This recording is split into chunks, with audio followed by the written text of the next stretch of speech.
Hey everybody, welcome to Grub Stakers, the podcast that asks the question, is there such a thing as a good billionaire? Today we're profiling potentially good billionaire David Geffen. He is the founder of Geffen Records, Asylum Records, a co-founder of DreamWorks. He is a noted philanthropist, and we say great things about him, so if you are a lawyer who represents David Geffen, you can stop listening now. For the rest of you, sit back and enjoy the episode.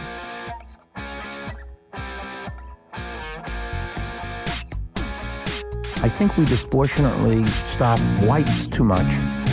I taught those kids lessons on product development and marketing, and they taught me what it was like growing up feeling targeted for your race. I am proud to be gay.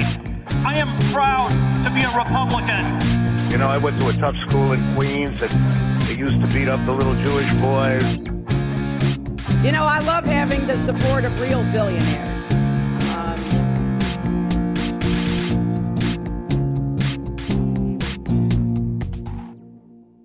Hey everybody, welcome back to Grub Stakers. We're very excited. We got a great episode for you today. Sean P. McCarthy here, as always, joined by Andy Palmer. Yogi Poywall. And Steve Jeffries is out this week, but you know that's a good thing for him because he will inevitably not be named in the lawsuit we get for recording this episode about David Geffen. David Geffen is, according to Forbes magazine, quote, Hollywood's richest man. Forbes magazine has him worth $8.4 billion as of May 2018, and he has a reputation as a bit of a litigious man. If I can just quote from the New York Times, quote, Mr. Geffen's past use of litigation was never far from the minds of executives at Random House when they wrote a unauthorized biography about him. One Random House executive said, "We certainly vetted this book very carefully. We were aware of his reputation that way." And that was in 2000. So the point is, David Geffen has a reputation for suing people, and if you are someone like myself who likes to go online and read blind items, some of the ones... Without exposing myself to any legal detail, I will say the blind items about David Geffen can best be described by True Detective Season 1. Yes, definitely. So if you want to know more about what people on the internet say David Geffen gets up to, just go pop that one in on HBO Go and look for the masks and the chants and the underage people. I'd like to say that everything we say on this episode is allegedly. Yes. Let's just put the word allegedly at the title of this episode and in front of every single word we say. The alleged truth about David Geffen. Yes. And, if you were an attorney for Mr. Geffen, this is a satire podcast. What if, though... So, this is our secret weapon, though, is Yogi is actually incredibly rich, and he will fight this lawsuit if Geffen sues us. So this is our warning to you, Geffen. We will expose you through the discovery process. We will subpoena everything. We want to see those emails. Dude, what if we take down Geffen? Oh, man. Finally get vengeance for Kurt. So I guess we'll just give a brief overview of David Geffen. He was the co-founder of DreamWorks as well as Asylum Records, Geffen Records. He's incredibly powerful in both the movie and music industry. Very clean industries, by the way. Yes. Very Nothing bad happens there. No bad things going on in the record and movie industry. Everyone's very kind and polite. A lot of religious people, not the religions you're thinking of, but religious indeed. And WealthX is a wealth, like a marketing website, basically. They help you advertise to extremely wealthy people, and we should sign up for them at some point. But you guys don't have membership? You guys aren't on their platinum membership? But basically, I like how if we sign up for WealthX, we're just dangling a little hook with a paper on it that says "sue us." Just casting the lawsuit line. WealthX, as of June 2013, estimates David Geffen's art collection is worth $1.1 billion. Wow. He has 2 yachts, one called the Rising Sun he bought for $590 million, another called Polaris he bought for $300 million. So he has almost $1 billion worth of yachts, too. And the Rising Sun is the 11th largest yacht in the world. So Yeah, no, he has a pretty good fortune. He also has more than $1 billion in Apple stock. I mean, he couldn't afford the 10th. When you got the 11th, you just think to yourself, I'm just not in the top 10. I'm never going to be that good. Yeah. But David Geffen is a very interesting person, and we'll get to some of the rumors against him a little later. But just what rumors? Well, I don't think there's any rumors. Some of the pizza-related rumors against Mr. He likes pizza. He's a nice guy. He's a wonderful man, and he does it for the love of the art. Yes, of course. Well, he's got $1 billion art collection, and I mean, one of the better conspiracy theories you'll find on Reddit is that essentially his art money is actually a way to launder money for his pedophile video business. Alleged. Yes. But of course, we don't believe that practicing attorney that works for Mr. Geffen.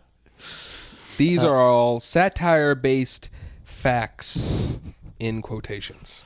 But yes, so David Geffen is actually a largely self-made person, though I think as we'll kind of get into, his mode of operating has been kind of shady and exploitive, even though, I watched like this kiss-ass PBS documentary, American Masters, about David Geffen, and it's just kind of funny how like these people like act like he's doing these artists such a big favor by essentially just screwing them out of all of this money that, maybe like we'll get into it. But we should start from the beginning. David Geffen was born in Brooklyn in 1943. His mother owned a tailor clothing corset shop. Yeah. There you go. And his dad was, in and out of work. David kind of resented him, but his father died when he was 18. So his mother was kind of the big force in his life. And David Geffen had dyslexia, but of course, like that wasn't really in the common vernacular in the time he was growing up. So he graduated high school in Brooklyn, and then he went on to drop out of 3 different colleges. He went to University of Texas Austin, dropped out. He went to Brooklyn College, dropped out. Then he moved to L.A., went to college in Santa Monica, and then dropped out a 3rd time. And he moved to L.A. because he wanted to get into show business. And according to the PBS documentary, he met someone out there, and he asked, how do I get into show business? And she said, you should be an agent because agents don't have any talent and don't do anything. And so he was like, oh, well, I can do that. And then in 1964, he moves back to New York and he gets a job in the mailroom at the William Morris Agency. And at the William Morris Agency in the mailroom, they had to have a college degree. So he basically lied and said he had a degree from UCLA. And then because he worked in the mailroom, he would get there early every day and go through all the letters. And then eventually he intercepted the letter from UCLA being like, David Geffen never went here. Right. And then just edited it. So they said David Geffen did attend and graduate. Yeah. So, a little bit of mail fraud. Sure. Though I respect that one. Yeah, I mean, that's a good one. Yeah, respect the hustle. I mean, I don't. Because it's like, yeah, sure, it's respectable in the fact that, like... How dare he take advantage of the William Morris Corporation? But it's they do good work for people. All right. The point is though is that when you say self-made, the notion is he got there by the means of his own fucking chutzpah and didn't do anything shitty to get there. Well, this is a shitty thing. Like it's not the biggest shitty thing he did. Oh no. No, trust me. The people who know about the biggest shady things he did are not willing to talk about it for fear of their lives. That's right. They're all either 6 feet under or about to be 6 feet under. They're all 6 years old. Well, that's where the dyslexia comes in. Yes. Or spread onto the banks of the Wishkah in Aberdeen, Washington. Jesus. We mentioned his 2 yachts. It should just be noted. The Obamas traveled on one of his yachts in April 2017 after they left office. So, just kind of an idea of like the power that this guy has. And again, we'll get into some of these stories. But essentially, David Geffen can pick up the phone and end your career. He can call anybody at the major movie or music studios and be like, "Hey, don't work with this guy or girl, or none of my artists are going to work with you ever again." So that's the way power works in show business. This is Obama getting the phone call from Geffen. Hey, Dave, how you doing? Oh, come to your yacht? Yeah, I'm trying to solve a peace in the Middle East. Yeah, I'll be there in 15. It was after he left office. You know. He's still busy. He's not fucking, let's hang out with an alleged person on his yacht fucking time. I have a paid speaking gig, but I can reschedule that. Andy, I don't want this bullshit non-Zuckerberg-esque impression during the entire episode. I need you to commit to it either more or commit to it less. I understand your concerns, and I have started a committee to investigate the best way to handle this. And once the committee comes back, which is a difficult process, we will look into your concerns about my Obama impression. Now, David, if we could put the masks on and start speaking backwards, I think that would allow us to get this knife through this child's heart. At the point of climax. Now, David, I know that you said there'd be pizza here, but I didn't expect you to order from Papa John's, if you know what I mean. Now, David, It's the freshest ingredients.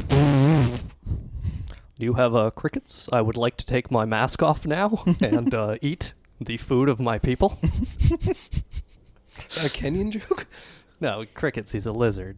What do lizards eat? I don't know. Look, anyways. This is going to be our best episode. I'm having fun. Anyways, the point is David Geffen's early life. So he's working in the mailroom at William Morris in 1964, and he talks about this in the PBS documentary. He essentially starts reading the mail for the different agents there and kind of learns how the business works just through that, essentially. So 64, and he works his way up, and eventually he becomes an agent. And what being an agent for him is he goes around a lot of the different open mics and these kinds of things in New York and scouts new talent. And really what makes David Geffen a multimillionaire is he finds the singer-songwriter Laura Nyro. And Laura Nyro is a very talented singer-songwriter, but she really becomes famous for other people doing covers of her songs. So he starts to manage as well as be he starts to be the manager and the agent for Laura Nyro in 1967. And what they do is they found a publishing company together, Tuna Fish Records. And so David Geffen starts to pitch all of the songs that she wrote to other artists. And then in 1969, 3 of the top 10 Billboard singles are songs written by Laura Nyro, performed by other artists. And so David Geffen convinces her to sell the company, her publishing company, and they split the proceeds 50-50. So they sell to CBS in 1969 for $4.5 million, and David Geffen gets half of that. So as of 1969, in $1969, he is a multimillionaire already. Right. So and from there, his capital essentially just keeps on growing. But essentially, after he sells, he leaves William Morris to become a personal manager with his friend and partner Elliot Roberts. They found Geffen and Roberts, which was a management company, and then the next year they found Asylum Records, Geffen founds Asylum Records as a joint venture with Atlantic Records. So essentially, the idea is to grant asylum for musicians who could not get signed elsewhere. He would later use the asylum process to find vulnerable teenagers fleeing countries. Allegedly. That did not happen. I did not actually base that on any research. Just making a joke, people. But so essentially he founds Asylum Records after he's unable to get Jackson Browne a record deal anywhere else. And as we said, he's already a multimillionaire, so he's able to use the capital from that. The biggest hit, I believe, at Asylum Records was the Eagles. He finds the Eagles. He puts the Eagles together. He gets all of them because the different band members were on different labels. He gets them all consolidated together. And so in 1970, he founds Asylum Records, and then 2 years later, he sells it to Warner Communications. A theme with Geffen is that he sells whatever he's in, little bit before their peaks. Right. And, you know, in the 92Y interview, he talks about, like, he always sells slightly before. So you'll see very, like, illustrious, like, he sold his house for this much, or he sold his company for this much. His biggest thing is to invest in something heavily and to build it up a fair amount, and then while it's on its way up, he goes, all right, I'm good. Yeah. And so there's the Eagles. There's also Crosby, Stills, and Nash. There's kind of a funny story from the inventing David Geffen, the PBS American Masters doc. But they talks about how he got arrested for trying to bring pot on an airplane to David Crosby of Crosby, Stills, and Nash. But basically, yeah, the story is simple enough. David Crosby calls him up and is like, hey, man, you got to bring my weed from L.A. to New York. And so David Crosby's friends gives Geffen an envelope. And then as he's going through security, the police officer just shakes the envelope and seeds fall out. And then he gets arrested and he gets bailed out and he flies. And then David Crosby is pissed at him that he lost his pot. And then, like, he kind of, like, tells that as the reason he decided to sell, but I think it was absolutely just for the money, because the other funny part is, like, they spend probably 20 minutes in that document. Whoa. Marijuana, drugs, I got to get out of the record industry. Apparently David Geffen was kind of seen as sort of the sober codependent. Right. Within all of his record ventures, where he would just try to always be there for his drugged out clients, which, you know, not necessarily negative, but that was sort of the personality or the way that he would manage in a lot of different ways, was just he would constantly enable his musicians. Yeah. Well, yeah, I mean, I guess there is an advantage, like, when you're in a business relationship with someone, to have them be a drug addict. Right. Probably gives you an advantage at the negotiating table when they're fucking withdrawing from smack. Right.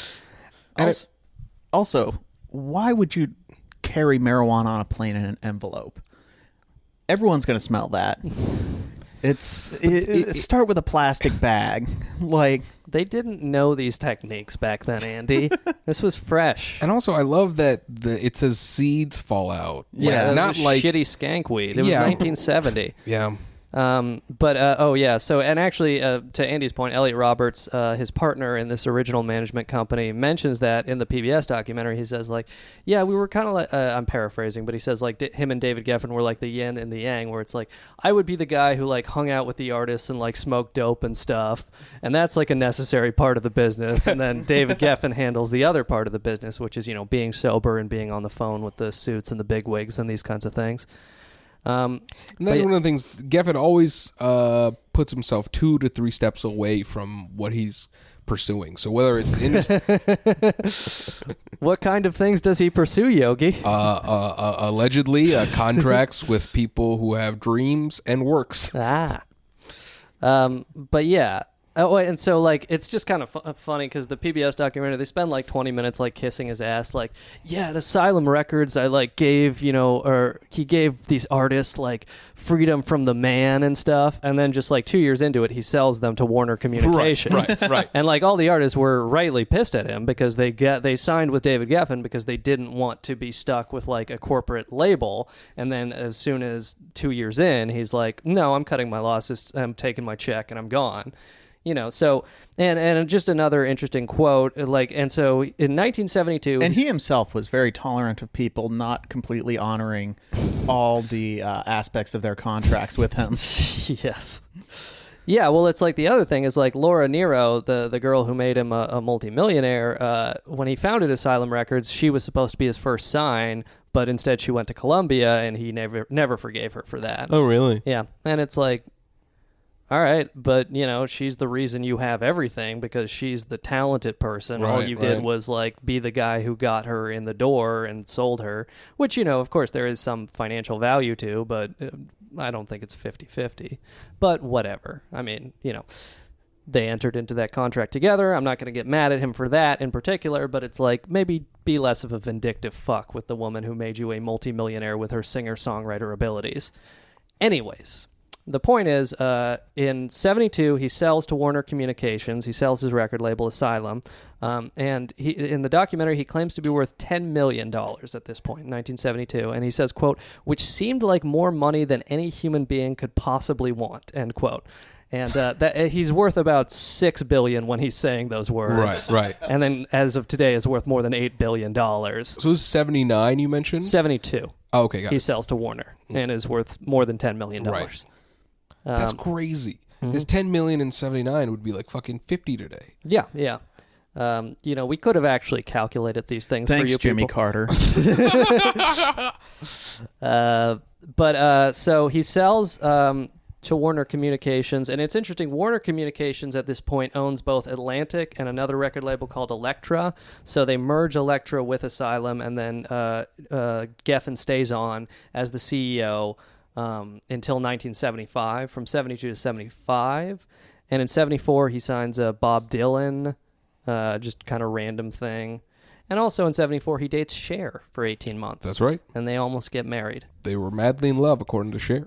Yeah, and we'll mention kind of the biography that was published about him in 2000, but he told his biographer, Tom King, despite being a gay man, David Geffen says he, quote, fucked the shit out of Cher. Right. Which is funny because, like, it's such a alpha thing to be like, oh, yeah, I was fucking Cher up, like, so, like, aggressively. But it does also come off as, like, the gayest thing to be proud of.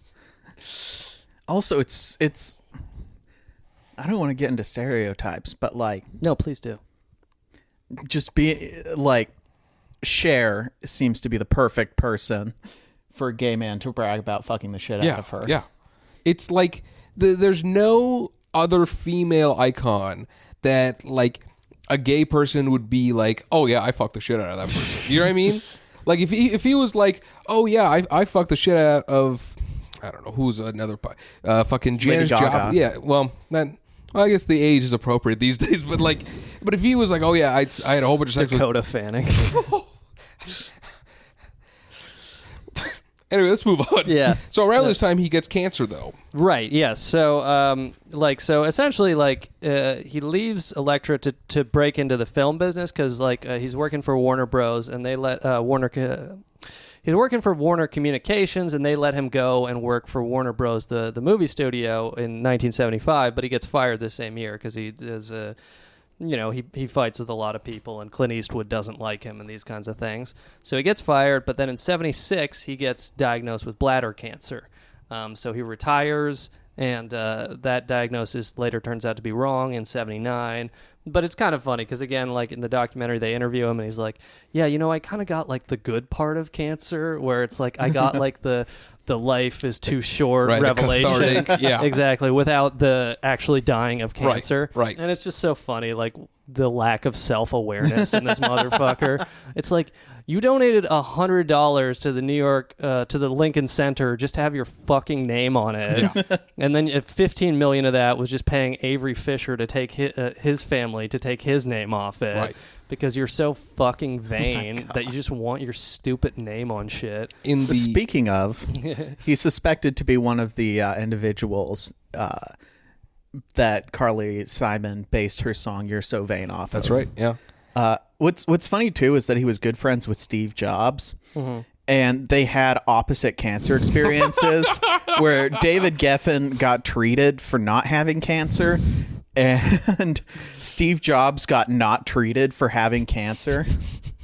The other thing that's funny is in the 92Y interview, they talk about the cancer diagnosis, and he's like, yeah, so once I found out I had cancer, I moved back to New York and kind of partied my life away for 3 years. Yeah. And, you talk, because this is the height of like Studio 54 and stuff, and so you got to envision that Geffen is literally like, well, gonna die soon, might as well do all the drugs and pussy and dick in the world, and then he gets a second opinion on his cancer diagnosis, and that person's like, are you dumb?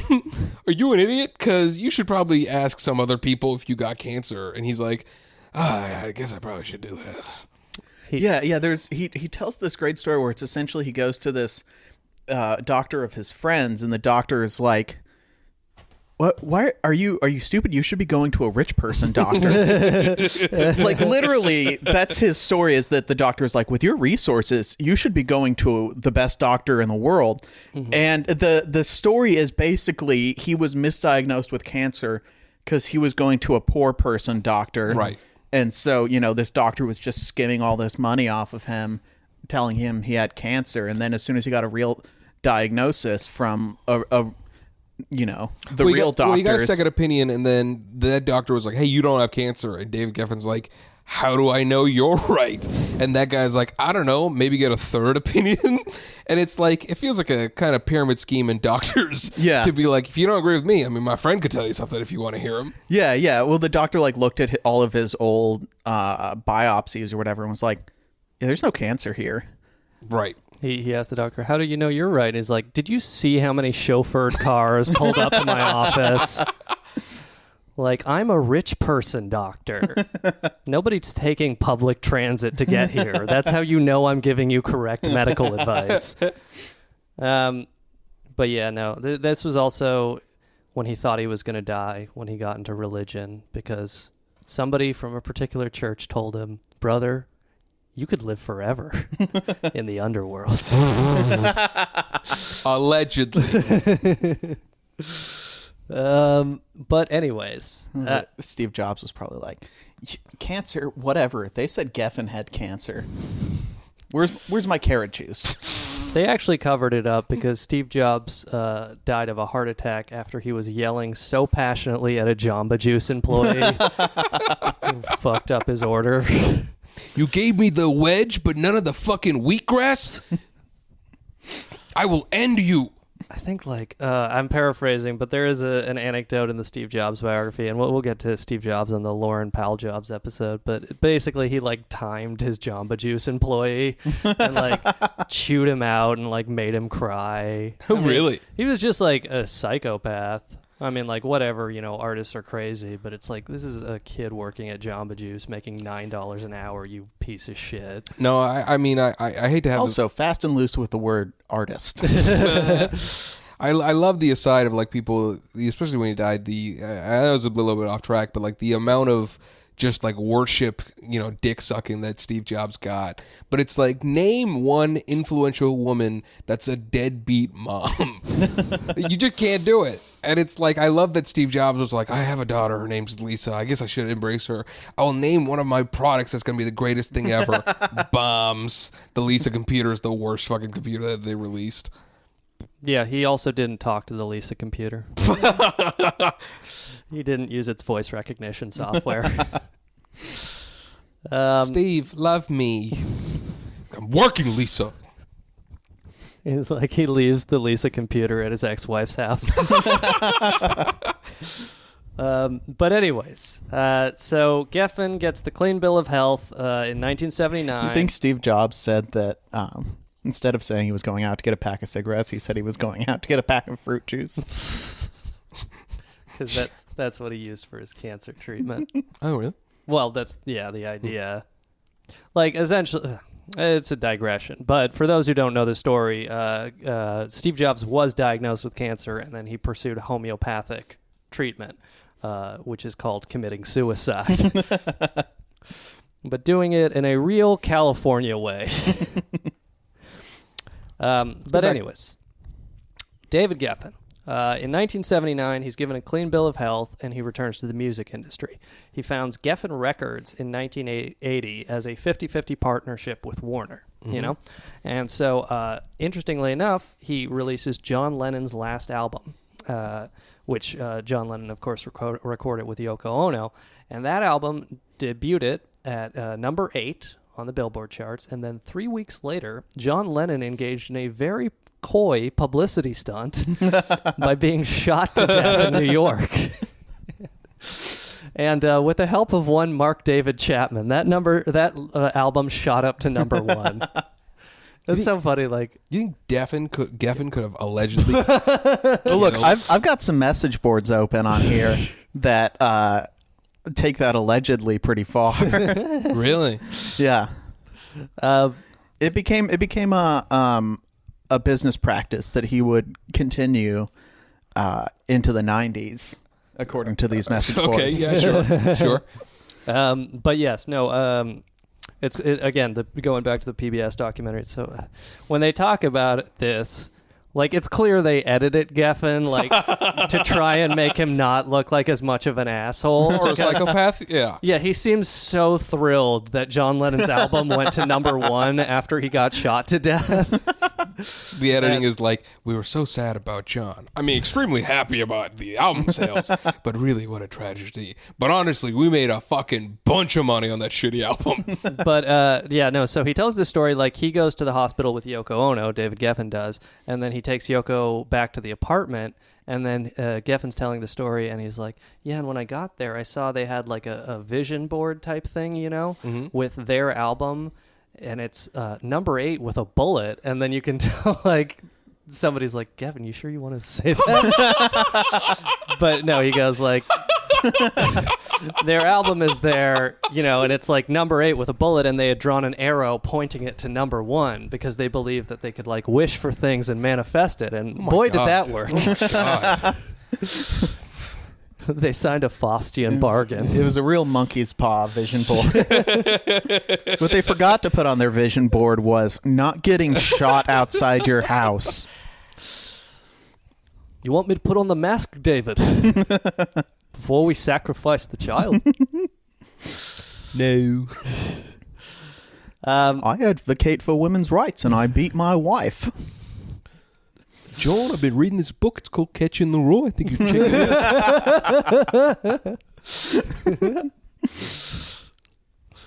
That was Ringo, by the way. I want everyone to know I was doing Ringo. I'm worried they're going to expose me for stealing everything from this Mark David Chapman guy. Using his thoughts for passing them off as my own.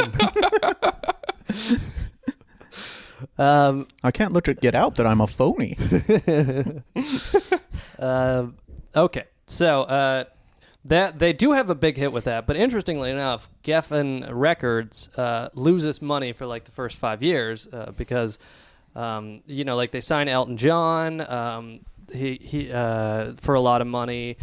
They signed Neil Young for a lot of money, and Neil Young does not perform as commercially well as they would have liked. Yeah, so Neil Young, for those who don't know, he's known for songs that sound like this. And then they signed him, and he started doing songs that sound more like this. What year is this? This is 82, 1982, yeah. And there's this is a song called Sample and Hold where it's 8 minutes of this. Neil Kraftwerk Diamond? Yeah. I'm into this. And there's a video of him performing it live, and the audience looks so confused. Like, they're just staring blankly like, are we at a Neil Young concert? Because that looks like him. So David Geffen sued Neil Young Yes. for experimenting with his music, which, like, it was a hilarious turn by Neil Young, but it's also like you sign an artist to be an artist, and artists are going to experiment. Right. And so, but Geffen just sees dollars. Like, if we'll talk about this later, but when he talks about starting DreamWorks, and he just talks about the movies, he talks about them entirely based on their returns. Right. And I mean, it's almost like he's a capitalist or something.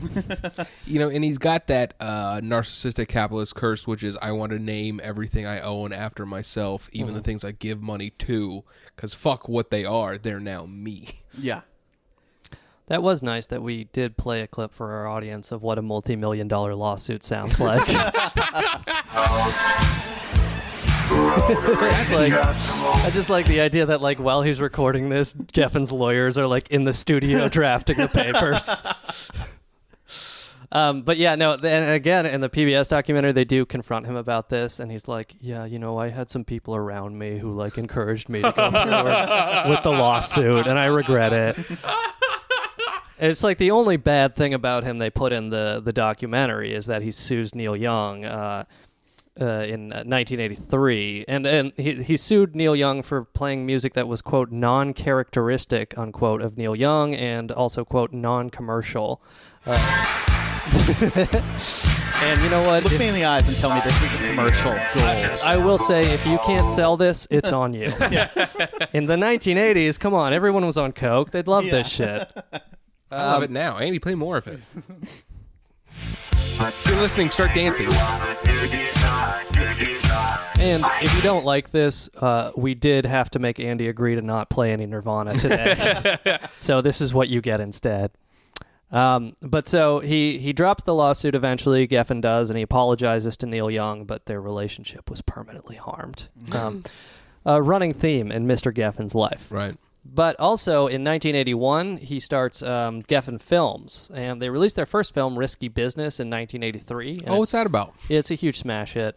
But interestingly enough, the director actually talks about this, is that in the end of the director talks about how Risky Business was supposed to be kind of like a dark satire of like capitalists and capitalism, which he even says, like, ironically enough, David Geffen bought it and, sold it. Oh, really? Yeah. But the director talks about how Geffen insisted that they change the ending because the original ending of Risky Business, he fails, essentially. He gets rejected from Princeton, and David Geffen insisted that he succeed in the ending.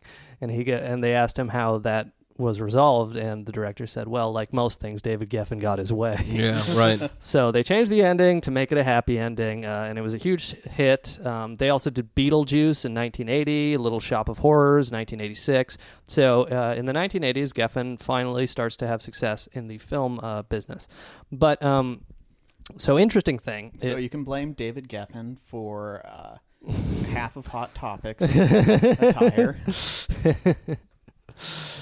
Let's just say there's a reason Mr. Geffen is so in tune with what the youth of this country wants. Allegedly. No, that one is true. He is in tune with what the youth want. Allegedly, David Geffen is responsible for Hot Topic.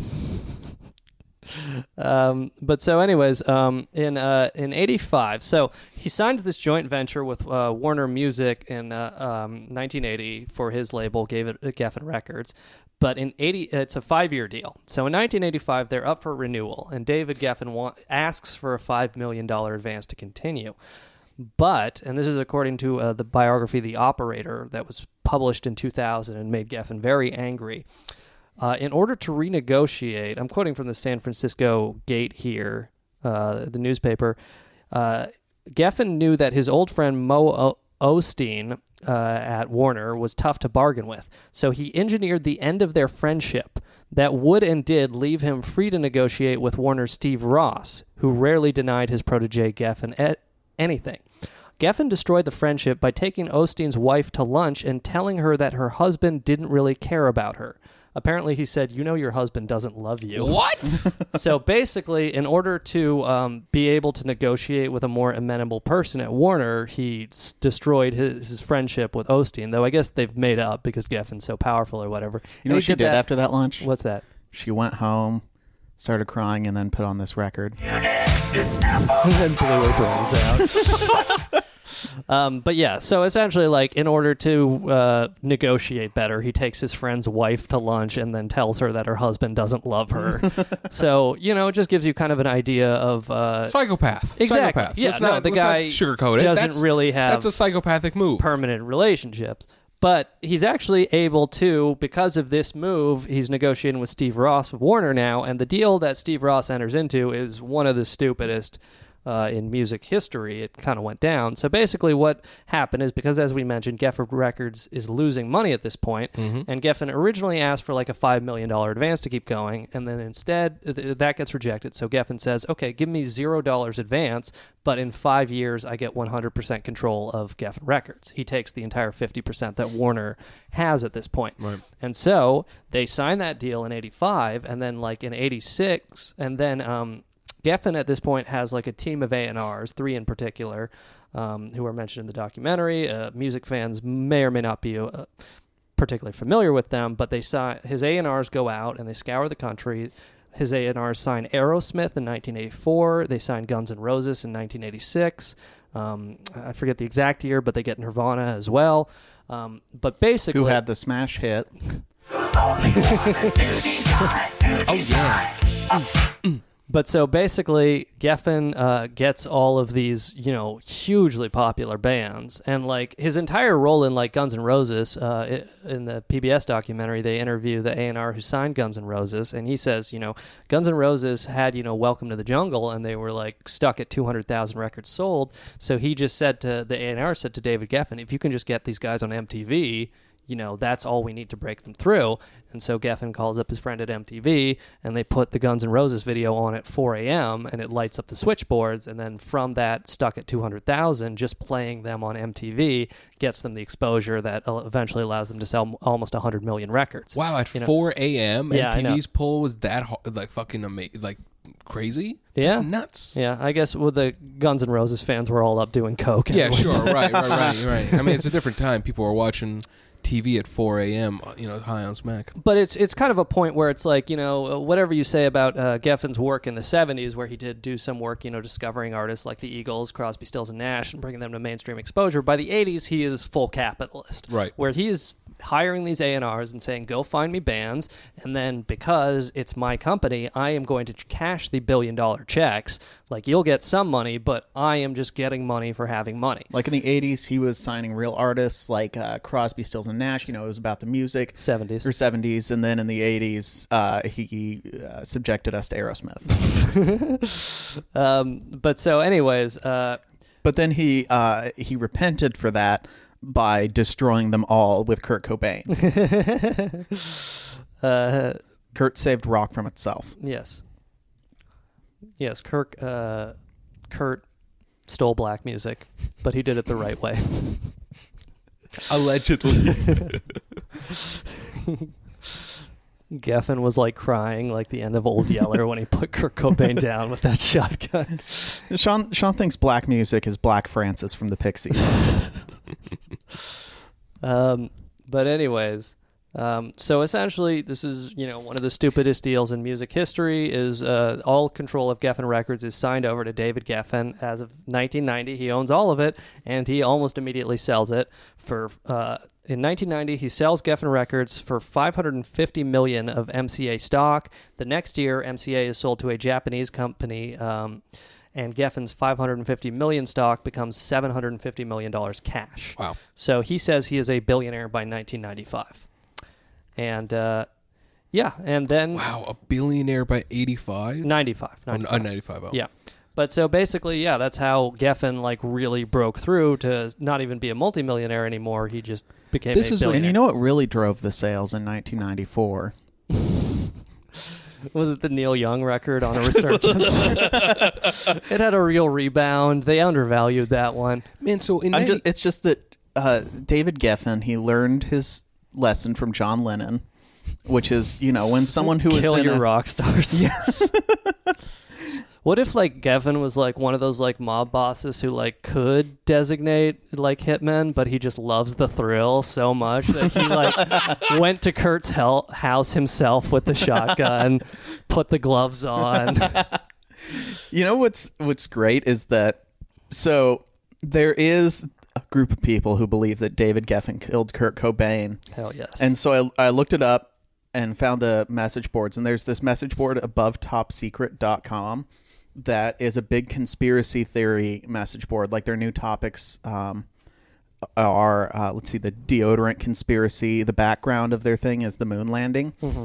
And so I'm in this message board, and frequently go on. Or I'm looking at this thread about David Geffen, and immediately like these people are like, yeah, this is bullshit. Like these people on this moon landing and a message board are just like, yeah, this doesn't make sense. They're like, guys, we all know Geffen was not involved in Tower 7. It was the CIA and a group of venture capitalists. Oh, yeah, there's definitely some people who are saying it was the CIA. That Geffen worked with the CIA to kill Kurt Cobain. Oh, God. Interestingly, allegedly. Yes. But actually just kind of like related to that, like when I was doing some Geffen research, I was on this website that had like a lot of like hard dirt about Geffen, and then I look in the top corner and I see that the website image is a Star of David. And I'm like, all right, well, this website does not seem to be saying nice things about Jewish people. So, oh yeah, and I guess we should mention that it is a stereotype against gay men that they are pedophiles, you know. So I don't think Geffen is a satanic pedophile because he is a gay man. I think he is a satanic pedophile because he happens to be a gay man. Because he's worth $8.4 billion. That's what makes him a satanic pedophile. That's crazy. Allegedly. You mentioned that he's a billionaire in 94, 95? Yeah. So that's pre-tech billionaires. Like, this is, you know, outside of finance, he's one of the first American billionaires. Yeah, I mean, he's one of the early billionaires, honestly. Wow, that's crazy. And definitely, like, as we mentioned, the richest man in Hollywood. Yeah. But so in 94, he co-founds DreamWorks along with Steven Spielberg and Jerry Katzenberg. Also, did not pay Kurt's legal fees when Vanity Fair wrote a hit piece about him, which is attributed to being one of the big things that drove him to suicide after that hit piece caused Child Protective Services to try to take Frances Bean away from them when she was born. But Andy, what were the album sales like after his death? I'm just saying, Kevin engineered a Machiavellian thing to make Kurt kill himself. He like calls up the Vanity Fair journalist and like, you know what would really drive Kurt insane? If you took his daughter away. You want another good album? You know what to do. I'm just saying, for all the money that he made, Kurt should have been aware when he took him aside. It's like, I'm the one who made John Lennon #1, and I'll do the same for you. Kurt's takeaway, the year that Nevermind crushed the Billboard charts, after legal fees, only $80,000. Really? Yeah, that's fucking nuts. Yeah, and like this is just the capitalist system where it's like. You know, we can debate about this. I would say, you know, people. That's, by the way, in the book Heavier Than Heaven. The Kurt biography. Did you guys know Andy's a white guy who's into Nirvana? He's very original. But anyways, the point is, like, we can argue, and I would say, okay, the people who do help artists get some exposure, of course, deserve some cut, but essentially under our currently configured capitalist system, their takeaway is so out of whack with the value actually contributed, where we have, like, what we're talking about with Kurt Cobain making David Geffen a billionaire and getting $80,000 from fucking Nevermind. So David Geffen, along with Steven Spielberg and Jeffrey Katzenberg, co-founds DreamWorks in 1994, and then in the PBS documentary, David Geffen gives his entire ownership of DreamWorks to his foundation, and they interview Steven Spielberg, and he goes, David has a very generous soul. And we haven't gotten into it enough yet, but I do want to do it more in a future episodes about what a complete scam private foundations are, because all billionaires set them up now. There's several 100,000 throughout America, but the thing about private foundations is they are only required by law to donate about 5% of their assets every year to nonprofits. But nonprofits, like in the case of the Koch brothers, can be the fucking Cato Institute or Andrew Schaaf Mellon, the Mellon heir who funded the Heritage Foundation, you know, etc. So, like, a lot of these private foundations, there's no disclosure. We have no idea what they're fucking doing with the money, but they get a tax deduction for doing it, and they get to be like, oh, I have a foundation. I'm such a good person. So private foundations are one of the ultimate charity scams in the fucking world, and, you know, if he wanted to do good with his money, he should just give it to Oxfam or whatever organization that will actually spend it, but instead he gives it to his private foundation so that he can jerk himself off and Steven Spielberg can kiss his ass. So again, open up the books on your private foundation, asshole. We have no idea what you're doing with that money, and I'm going to guess most of it just gets spent naming buildings after him. Right. My favorite building that he got named after him was the Geffen Playhouse. Which is a house where plays are, but boy, does that have it formerly was a Chuck E. Cheese. Pizza with extra sausage sound to it. The Geffen Playhouse is actually the basement area of his yacht. But so, anyways, they found DreamWorks in '94. It's not illegal if it's under the waterline. In international waters. Oh my God. They found allegedly. Everything's alleged. They found DreamWorks in '94. They get $1 billion line of credit from J.P. Morgan, plus $600 million in equity financing. Geffen leaves in 2008. Paramount eventually purchases DreamWorks.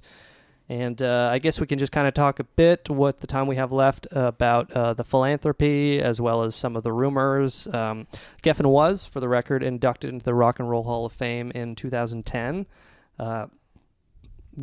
Best Parasite. And just like random thing, he has...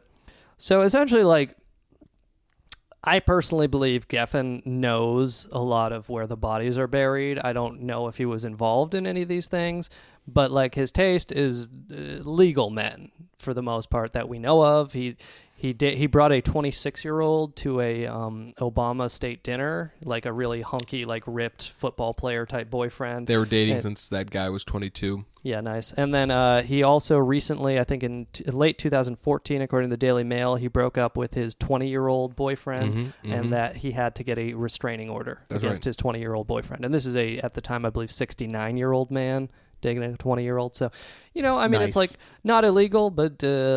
and again, of course, plenty of men do that with women, and to a lesser extent, vice versa. But you could say it's barely legal.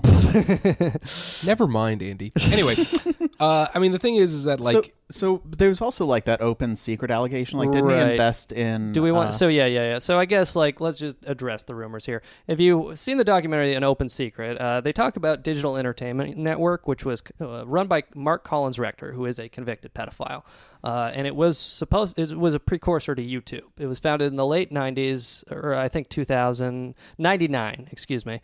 But so they essentially had the idea to start up YouTube, but also Netflix, and produce original content, but there wasn't enough broadband yet, so they eventually failed. But according to this documentary, I'm just going to quote from BuzzFeed for a second here to avoid legal problems. We'll start with an IndieWire.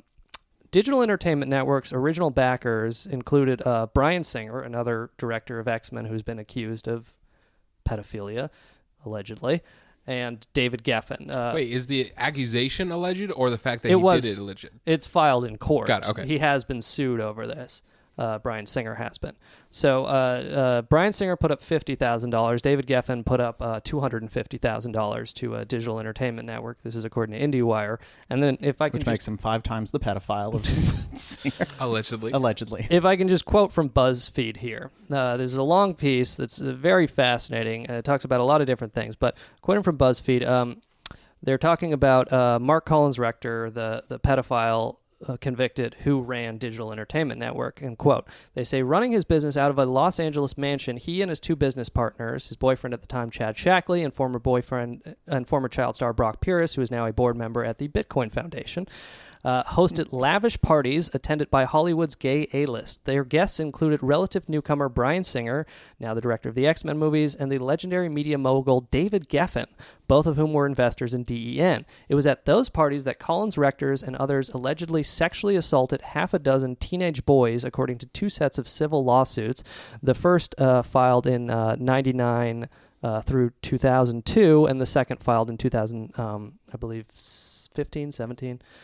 And if you watch An Open Secret, they interview some of these boys who come forward, and what's very bizarre is like some of the shows they created were about like a teenage boy who gets taken in by these like 2 rich men, and the boy comes over and is like, wow, you guys have a pool. And that's basically the plot of the show that they made, which was essentially what actually happened. Was like, they would take in these young actors and be like, hey, come live at our mansion. But then this what actually happened also was a sexual assault.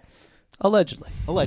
Yeah, this is not necessarily according to this, but the way to brainwash people is to put them in scenarios where they are enacting what is going to happen to them, but without the terrible part of it. And so, this is a perfect example of oh, you're going to be in a TV show, and you're just going to be a kid that hangs out with rich people, and then slowly that becomes a normality that you're okay with, and then it becomes something that you want to reveal to people in the future because it's fucked up. David Geffen took them aside and is like, John Lennon and Kurt Cobain tried to reveal what I was doing. But anyways, just to continue from BuzzFeed, because we should mention this, Geffen, I'm quoting here, Geffen was not accused of any misconduct in the suits nor named as a defendant. His attorney said that Geffen on occasion was a guest at the parties given by DEN investors, but recalls no one at them who appeared to be underage. And BuzzFeed also quotes Geffen's attorney as telling them very, very clearly, if you publish anything bad, we will sue you. So, but it's just kind of it's a very fascinating story. But basically, you can believe Mark Collins Rector or not, the pedophile, but he was very terrified of Geffen, and he in fact went so far as to believe Geffen would kill him and fled the country. Which is a theme with people that have been threatened by Geffen. And just someone needs to take that guy aside and be like, dude, you're safe. Yeah. You don't have a hit record. But so a hit record or a hit record? But essentially, Brock Pierce, the child star we mentioned, who was also named in these lawsuits, testified under oath that Mark Collins Rector had repeatedly refused. I'm quoting from BuzzFeed. Had repeatedly refused Geffen's offers to buy the firm. Geffen, Pierce said, responded, "I'm going to take your business whether you like it or not." And Mark Collins Rector essentially believes that Geffen was the guy who leaked some of these things to the Los Angeles Times, which eventually forced him to flee the country and divest himself of this digital entertainment network. And they also believe that like a guy that was cavorting with them was also passing information along to David Geffen and spying on them. And so the article's like pretty creepy, just in the sense that like Geffen, again, I would never Mr. Geffen's attorneys say that he was involved in any of these things personally, but I do believe he knew about a lot of these things that were going on, and he certainly knows more than he said. But because he's Hollywood's richest man and he can pick up the phone and destroy people's careers, people are very cautious about naming him publicly. And he also allegedly produced Shrek 2. But just like one thing on this that, again, a lot of smoke, no fire. But Rose McGowan, of course, as you all know, was a woman who was assaulted by Harvey Weinstein, and she's named a lot of men, such as Ben Affleck, who knew what was going on and didn't do anything. She tweeted on October 30, 2017, and I'm paraphrasing here, Kevin Spacey, Bryan Singer, Garth Ancier, David Geffen, good afternoon. How are you today? Of course, the other three men have all been accused of rape and pedophilia. David Geffen has not been. But she deleted that tweet not too long after she sent it. So it just seems inconceivable to me that this guy, who's the most powerful man in Hollywood, didn't know some of these things were going on and at least didn't say anything. And so, I mean, it's extremely plausible because, you know, there was a roast that Jimmy Iovine had for David Geffen, and Tom Hanks was roasting him as the MC, and he's making, you know, like bits. It's like, remember when we buried that kid in Vegas? The audience laughs. But, you know, Hanks is the kid Tom from Big. Shuley, your career is further underground than that child outside the desert sands of... The Castaway Island was just bodies, and we put sand on top. But anyways, what was the... So, I mean, like, Tom Hanks is doing, like, you know, bullshit like, hey, how many of y'all been on his yacht? You know, like, very, like, not big enough for everyone in this room, but big enough for you, you know, like, but, like, it's a room full of people who are extremely established and well off. Mm-hmm. And it's sick. It's just disgusting because it's like, you know, all of these things, whether it's the Me Too movement or this pedophilia with Corey Haim, Corey Feldman, to just the conspiracies around Kurt Cobain and John Lennon, it's like the water's dirty. Mm-hmm. And the blood in the water exists because fucking there's a shark in it. And that's David Geffen, allegedly.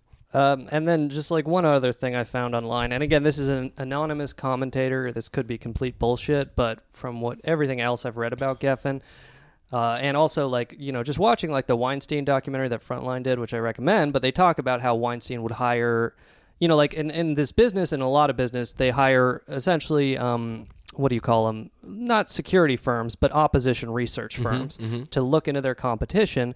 But you can also pay them to essentially look into women who are accusing you of things. And so the Frontline documentary goes through how one of these Hollywood firms looked into women who were accusing Weinstein of things. And so, again, I totally believe Geffen has used these kinds of things. But the point is there's in his 92Y interview, he faults... what was it? The former CEO, but at that time, current CEO of Disney, Michael Eisner, for letting Weinstein walk away. Oh, really? Yeah. Wow. But so this is an anonymous commentator from datalounge.com, which is kind of a LGBT-focused gossip website. But anonymous commentator, take this with a grain of salt, but see if this seems like something David Geffen might do. He says, quote, "I went on 2 dates with Geffen back in 1990. I was 19. He seemed to be the perfect gentleman. Then a friend that had been one of his boy toys told me that Geffen had me followed and investigated for about a month prior. He told me that he had actually seen some pictures and that he knew I was adopted. No one knew that. I was so freaked out and pissed, I just stopped taking his calls. He basically stalked me for about 2 months after that. He's evil to the core." And it's like everything I know about Geffen is that, from my research, I don't know the guy personally, but he's a control freak. He needs to be the guy in charge. He hates having a boss. He wants control over every single little detail. So it is totally believable to me that he would look into people and investigate them and know a lot of dirt just for the way he operates his business to make money, but also just to control people in his life. And the thing is, like, there have been a lot of different press reports about, again, we've mentioned his 20-something boyfriends. He has a particular type. He has a lot of boy toys. This is a 70-year-old man. Even outside of all the things that are alleged, there are genuine stories of him being a bit psychopathic. Whether it's I'm going to tell your wife you don't love her, or there's a few articles that we haven't even touched about, like him being a horrible neighbor in New York where he's doing construction and like ruining the properties for his neighbors basically, and they're suing him for $2 million. And then once that lawsuit is settled, he claims the construction company fucked up and then sues them for $1 million. It's like, yo, Gaff, you don't need that $1 million. Like, move on, bro. Like, it's one of those things where, it's not just that they're bad people who are evil and mean, but they're sadistic in how evil they are. And also, according to this message board, the CIA is the private property of the Rothschilds and the globalists. They protect international interests of the ultra-rich. Nothing else. In my opinion, Cobain was useful as a walking honey boy for heroin use and eventually became worth more dead than alive. And had too much knowledge of the inner workings of the CIA-funded subculture of drugs, teen prostitution, blackmail, etc., and too much potential power to damage that agenda. It is entirely plausible that he was, quote, suicided by the CIA. CIA record mogul David Geffen profited on both the deaths of John Lennon and Kurt Cobain. In both cases, space, they left behind heroin-addicted, domineering widows who aspired to rock fame. This is just a smidgen of the huge amount of research done on the topic on this thread, and then there's a link. That's from Thunkerdome. Okay. On the above Mr. top Geffen's secret attorneys, profile. Yes. We believe all of this. But I guess I know we're running out of time here, but just like a couple other interesting things we've mentioned, and I've quoted a bit from the 2000 biography of David Geffen, The Operator. It was written by a Wall Street Journal journalist that David Geffen originally cooperated with, but then withdrew his cooperation when he decided that the book was going to paint him unfairly. But so the guy's name was Tom King. The book was released in 2000, and just to quote a little bit from a New York Mag article about it, one time Tom King returned from an interview with a subject with Geffen calling him furious about a question he just found out had been asked. So, like the guy had called up Geffen and told him what questions, or Geffen had called the guy and been like, what questions did this guy ask you? And just all these kind of like weird kind of control freaky things. But basically, this New York Mag article ends in a very disturbing but also funny way. And I just want to quote it to give you guys context here. So the book was published in 2000. This is written in 2000. New York Mag. Tom King, who sets out on his book tour this week, is back to work at the Journal, writing a weekly column about Hollywood. So far, being Geffen's number one enemy hasn't hindered his job. If anything, it gets my calls returned faster, he says. At the end of the day, says one of King's colleagues, who cares what David Geffen thinks about him? He's a reporter at the Wall Street Journal. What's the worst thing that could happen to Tom? He won't get a contract at DreamWorks? And now, if I may just quote from the LA Times 3 years later, entertainment journalist Tom King, who wrote the Wall Street Journal's influential Hollywood Journal column and a best-selling biography of mogul David Geffen, died Sunday. What? He was 39 years old. King was in the Hamptons in New York visiting Broadway producer Jeffrey Seller of Rent, a friend of King's. Seller said that King had been in good spirits but had complained of a headache, although it seemed like nothing out of the ordinary. He said he had discovered King shortly before 8 a.m. Sunday, collapsed on the bathroom floor. He was taken to a Southampton hospital where he was pronounced dead. Initial reports, natural causes, autopsy forthcoming. But, you know, some blind items about that one. But basically... Guys, you know what I hate? Yeah. How popular our podcast is going to be when we're all dead. I really hate knowing that we're going to get hits upon hits upon hits after we all suddenly get headaches. You know what I mean? My only request is that they play this at my funeral.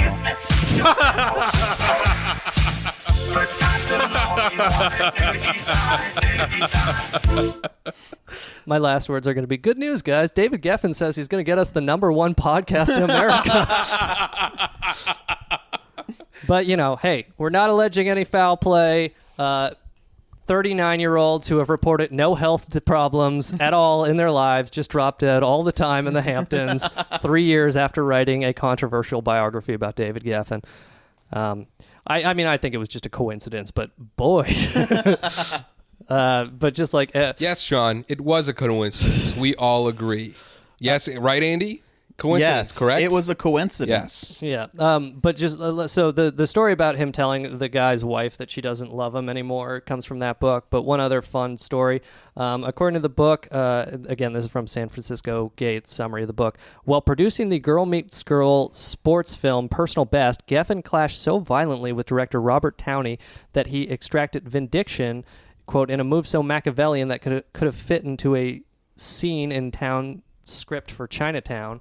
I guess he wrote the movie. As the film neared completion, Geffen threatened to pull out unless Downey signed a contract for 2 more films. That may seem like an olive branch, but according to King, Geffen knew that the 2 films would never be made and that Downey's career would be ruined because he would be obligated to Geffen until they were. Right. So essentially, he just signed him to 2 films and then refused to let him make the films, and then he couldn't do anything until he made the 2 films, you know. So it's just that kind of Machiavellian shit is just how Geffen operates. Tried to Frank Ocean him. Wasn't smart enough. And I guess we can real quick mention Geffen's philanthropy. So there's a Gawker article that's pretty great. Geffen donated $100 million to UCLA to, quote, establish a private middle and high school on the Westwood campus party for the children and faculty of UCLA staff. So essentially, he donated money to establish a private school for staff members of the elite university UCLA, and then, quoting Gawker, the name of the school, do you even have to ask? The Geffen Academy. But just one more fun quote from Gawker. $100 million can do a lot of good. For example, GiveWell estimated that a donation of that size to the Against Malaria Foundation could save nearly 30,000 lives. So to repeat, the money could save 30,000 human lives. Instead, Geffen is building a private school with it so that his favorite university might gain a bit of prestige, according to Gawker. And also, as we mentioned, he gave $100 million to the Lincoln Center to get his name on it. He gave $100 million to MoMA to get a gallery with his name on it. And this is the guy that Steven Spielberg describes as having such a generous spirit that he's still worth $8.4 billion. Has $1 billion in yachts, $1 billion in art, and he just gives money to fucking rich people institutions to put his name on them. Is it crazy that he spent more money on gas for his yacht than he probably has given away? It was probably nuts, but you know, he probably had to pay people out of his foundation for their silence. It's crazy how him starting a private school doesn't bode well for his conspiracy as well. I guess that's about it, though. We don't have a Patreon, but I was thinking, just a random thought, is that instead of doing like the 2 episodes a month, we could actually get our patrons to decide which medications Andy takes before we record. So like at the $10 a month level, you get to donate, and like you decide which of Andy's 4 prescriptions he'll fulfill. My advice would be get him to take none of his antidepressants and double his Adderall dose. But yeah, the 2 episodes for $5, I think that model's played out. So our experimenting with drugs on Andy model, I think this is what's gonna. But the point is, after we release this episode, we will all be killed. So unfortunately, Steve Jeffries will be coming back to a empty podcast, but he'll keep it going after denouncing us in a deposition forced by Mr. Geffen's lawyers. Yeah, I think that's about it on my end. You guys, anything we missed on Mr. Geffen? At one point, he was a... Andy, turn that off. At one point, he was an outspoken Democrat, but basically after Bill Clinton didn't fulfill a pardon that he wanted, he was kind of like, fuck politics. I just want to party with the motherfuckers. Yeah, and then ironically, Obama didn't do the same pardon, Right. but still got to cruise on his yacht. Yeah. So maybe there was something else, maybe some sort of pizza-related dispute. Allegedly. And Andy mentioned he made a bunch of money off the savings and loan crisis, and it's just kind of funny because he bragged in an interview about what a value investor he was. And just for people who don't know, the savings and loan crisis involved $124 billion of taxpayer money being spent to bail out these companies. Because he was like, yeah, I bought these stocks for like pennies on the dollar and made a bunch of money because I'm a genius. Because, that's what a value investor does. Waits for the government to fucking step in. Yeah, he just bought a bunch of junk bonds, and then the government bailed out on 29 cents to the dollar. He said like Kroger or something. Mm-hmm. And then he said in 18 months they were back to full value. Mm-hmm. Anyways, I think we can definitively say David Geffen, not a good billionaire. I think that's the assessment I'm getting here. Corey Feldman, if you're listening, we would love to have you on the podcast. Yogi has enough money to fulfill your $10 million. We will get you a new identity, but you do have to give us the corroborating information. Mr. Geffen, thank you for the music. We owe it all to you.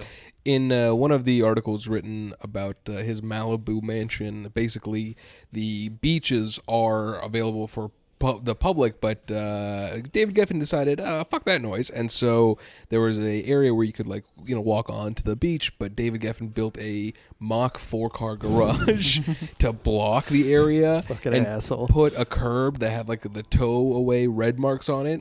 And it's interesting because in the article, I think it's Verge or Verb or whatever it is, the guy goes, it's kind of fucked up that David Geffen did this, but he also did give us Nevermind. And that's the thing that's you can't qualify their shitty actions by some of the good that they've done in the world.